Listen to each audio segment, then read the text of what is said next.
Hey, how's it going, Alberto? So a few things. So for the refeed days, I know you said the 4 days prior to Thanksgiving. Does that mean that am I still keeping my refeed day on Saturday, or would I start on Sunday then to get those 4 days? It probably doesn't make much of a difference. The next thing is sometimes when I'm doing my Romanian deadlift, I don't know if you probably can't see it from the video, but sometimes the bar, at least during the first rep, when I'm trying to get in the groove, like I'm basically, I'm going down and the bar moves a little bit. Like it moves, it like shifts. And it's kind of hard to describe. Let's say like versus like, let's say the bar goes straight down, but let's say it like goes this way. Like it rotates. So just slightly, where all of a sudden I'm kind of, let me see, get this camera like this.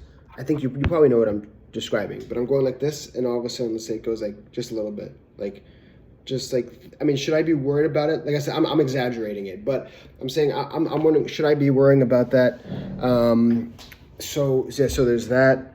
The next thing is, I guess, let me know about the preacher curl, because I haven't done preacher curls before, or if I have, I've done it like very infrequently over like my lifting history. So there's that. And then I don't have a video of this because the preacher curl I did was this preacher, but it's also, you wanted me to do a hammer grip preacher curl. And something that I noticed was that I felt, like I said, I didn't hurt myself. It was more like maybe I'm just not used to doing it because I've never done a hammer grip preacher curl before. But as I'm going down, so let's say I'm going down like this, and then all of a sudden when I get here, I feel like just a little bit of like maybe the tendon is moving or something like that. And then it goes down. It's only in that last like 2 degrees of motion where it's almost like the tendon like kind of moves a little bit. Like I said, it's not like me injuring something. It's more just like for some reason, like it's like a kind of like a not a tingling feeling. I don't know how to describe it. It's only on the right arm, but I mean, I don't think that's related to anything with the tricep tendonitis. The tricep tendonitis is actually feeling pretty good.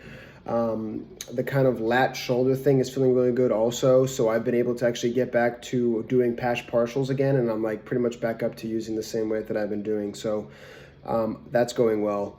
Yeah, just kind of wondering about that hammer curl. Maybe I'm bringing it down the wrong angle. I'm not really sure what I'm doing or why that's happening.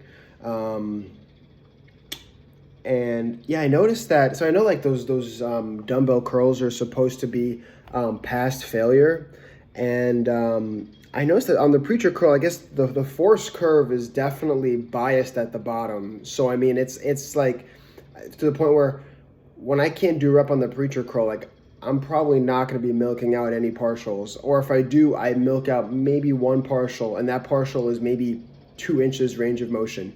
Versus like a cable where like I can probably still gain like 4 or 5 partial reps just because it's not like incredibly difficult at the bottom. Whereas the preacher curl, just the way the angle is, it's difficult.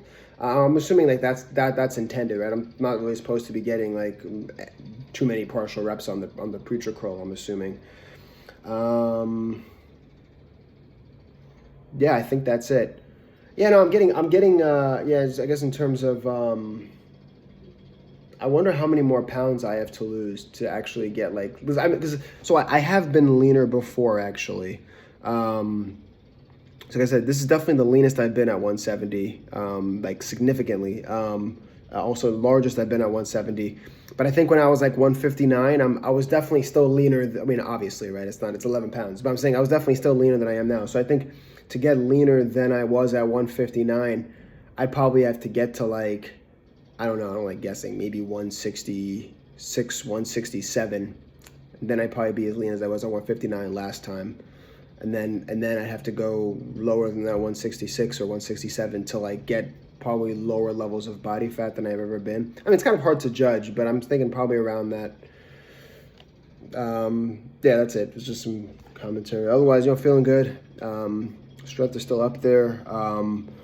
Not too many issues with my knees or anything. Knees are feeling good, so I'm pretty happy with that. And yeah, that's about it. I mean, I think just the difference in my technique is pretty cool. Like just like slowing down the reps, which it's amazing that it's only clicked in the past maybe month or two, like the way I've been lifting versus the way I had been lifting.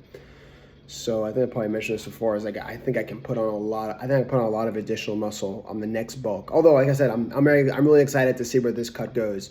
But I'm saying I think I can get a lot. I think I can get quite a bit larger on this next bulk. Now that I think I kind of know what I'm supposed to be doing better than I had been. I think the past few like the past like bulking cycle and the cycle before that.